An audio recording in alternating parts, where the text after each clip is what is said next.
everyone, what's up and welcome back to my channel. If you're new here, my name is Ella and I make videos all about my university experience and my life. And a whole load of other things too, but that's too long for an intro. We are on to episode 2 of the Let's Get Real series. I am so excited for this one, you don't even know. So this week's topic is contraception. You know, the whole world of contraception is so confusing, and when I was first starting out using contraception, I had no idea which one to go for, which one's good for what, which one's good for bad skin, which one's good for, you know, stopping heavy periods and all that kind of thing. And also there's so many options on the market for contraception nowadays.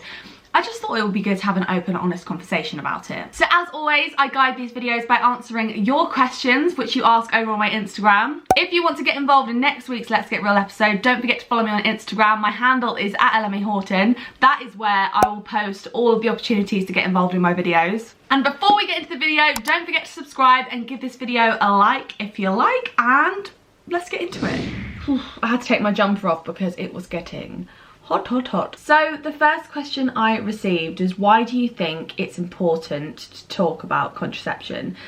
And I actually thought this was a really good question. The reason I think it is so important is because I actually feel like even in this day and age, there is still a bit of a taboo when it comes to talking about contraception. As if to say talking about condoms and the implant and the pill is like a dirty thing to talk about. I personally have absolutely no shame when it comes to talking about this kind of thing. I am so open and I think that's the way it should be. Like, contraception should be normalised. We're not in the 1960s, for God's sake. I also want women that are watching this to sort of know that contraception shouldn't have a stigma attached to it, and if you feel embarrassed about talking the fact you're on the pill or on the implant, then that makes me really sad, because it's a good thing that you're doing for yourself, whether it's for you being sexually active or whether it's for your skin or for heavy periods or whatever. I just don't think there should be a stigma attached to it, and I think it's important to keep talking about it in order to reduce the stigma. So the next question is about my journey with contraception. Okay, so I've tried 3 different types of contraception: the pill, condoms and the implant. So I'm going to tell you a little bit about my experience with the pill and the implant, because I feel like condom is sort of self-explanatory, isn't it? It's just like it's just something you wrap a penis up with, really. It's not that exciting. So I first went on the pill when I was 16, not because I was sexually active at that time, but actually because I had really bad acne and it was literally taking over my life. I felt so embarrassed all the time. Like, not to say you should feel embarrassed if you got acne, but I just personally did. And all of my friends had like really clear skin as well, so I was like the only one who had really bad spots and I hated it. So I went to the doctors and I asked for something for my skin, and he said, have you ever thought about being on the pill? And I said no, but I will consider it now. And he gave me the option of a progesterone only pill or the combined pill, and I opted for the combined pill. So the first pill that I ever went on was called microgynon. It's one of those 21 days on, 7 days off pills, and my experience with microgynon was pretty awful, actually. So there are literally like hundreds of different kinds of pills, by the way. I think a really common misconception as well is that there's just one pill. No, there's literally hundreds and hundreds of different kinds, because there's there's varying levels of progesterone and estrogen, each one, and they all do different things. So I like I said, I was on microgynon and I hated it because it made me have the worst mood swings of my life. And I was only on it for a month and I literally stopped taking it because it made me so miserable. It's actually really interesting now because I recently saw a study in America where they tested this pill out, and 80% of the people who were on this pill had been diagnosed with depression. So I was like, so all I'm saying is maybe stay away from microgynon. It doesn't sound like a particularly fun pill. But I still wanted to go on the pill and I still wanted to sort out my skin. So I went back to the doctors and he prescribed me Dianette, which is a very popular pill from like the 20th century. I believe it came out ages ago. It was an increased risk of multiple types of cancer, and you can only take it for 2 years as a result of this. And so that's what I did. I took it for 2 years and I'm not gonna lie, I had a really great time on dianette. My skin was so clear and my hair was so long and my nails were so good, and literally I just felt like I was living my best life. But obviously, as I said, I couldn't stay on that forever because it would have given me some sort of cancer, or at least increased the risk of me having cancer. So time came when it was around November of my first year at university, and I had to change the contraception that I was on because I'd been on dianette for 2 years. I'm actually notoriously bad at forgetting to take my pill. I have an alarm on my phone every day, but I'd literally ignore it and just take it whenever I want, which you should not do. So I went to the doctors and had a little chat, and I decided I wanted to go on the implant.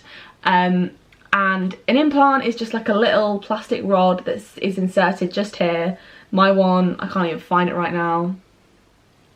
And basically it's just inserted to your arm, and then you can have it for 3 years. You don't have to remember to take anything, and you're protected against pregnancy for 3 years, which is great. And it's like exactly what I wanted, so I was very happy. Overall, I've had a good experience with it.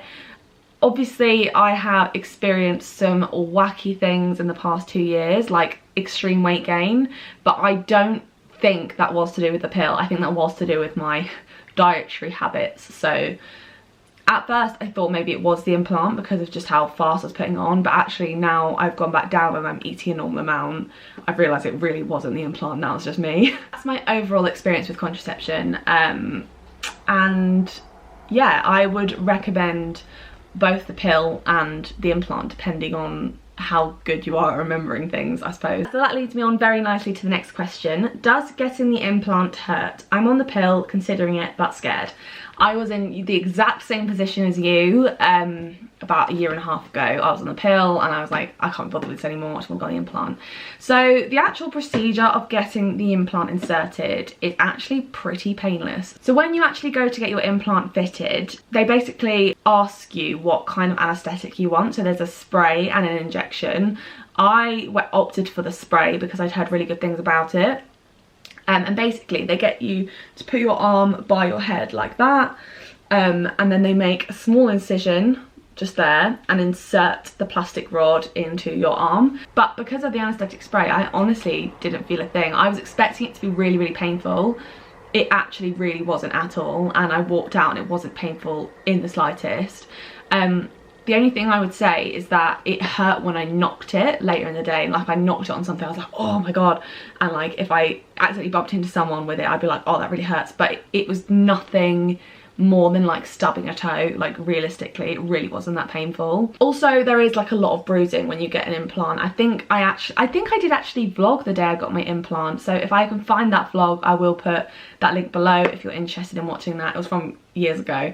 So I've got a lot of questions on like horror stories, and I think that's one of the main reasons that I wanted to film this video, just because there are so many horror stories when it comes to contraception.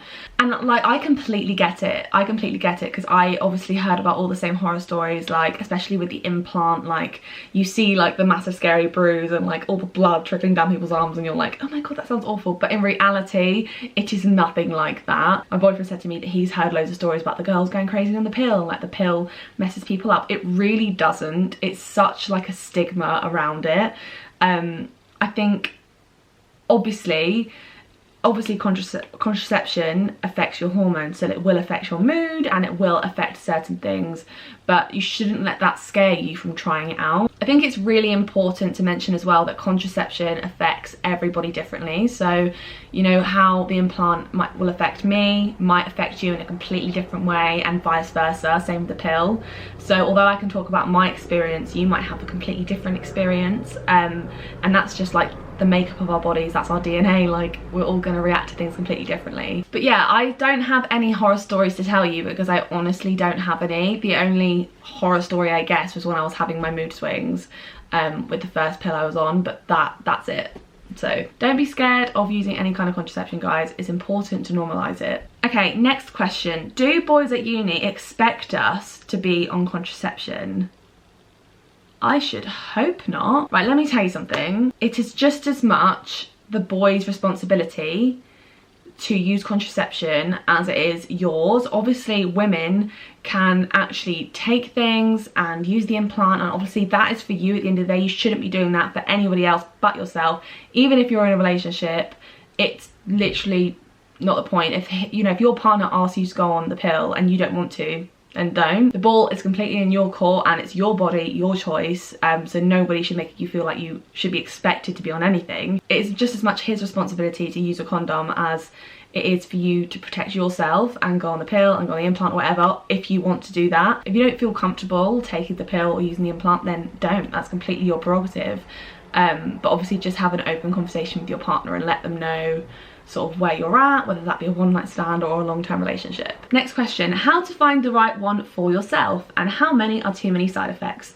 So the NHS have a really good webpage where they explain all the different kinds of contraception there are, and there are so many different types, guys, like honestly, like so many. So even if you don't like the sound of like the ones I've tried, there are so many more. So you can get obviously the pill, the implant, but there's also the coil, and there's the injection, and there's so many more things too. I'm not going to list like a comprehensive list because I don't know all of them because there are so many. If you don't want to have to think about taking every day, then maybe the pill isn't for you, and maybe you should look at more of one of the longer term contraceptive methods. Just have a look around, see what suits you and what suits your lifestyle. And how many are too many side effects? Anything that sort of you feel like is starting to interfere with your life. So for me that was mood swings, but for you it could be weight gain, it could be weight loss, it could be depression, it could be the lack of sex drive, it could be nausea. You know, if there's anything that you feel like is affecting your life in a negative way, then you don't have to accept it. You can try a different contraceptive method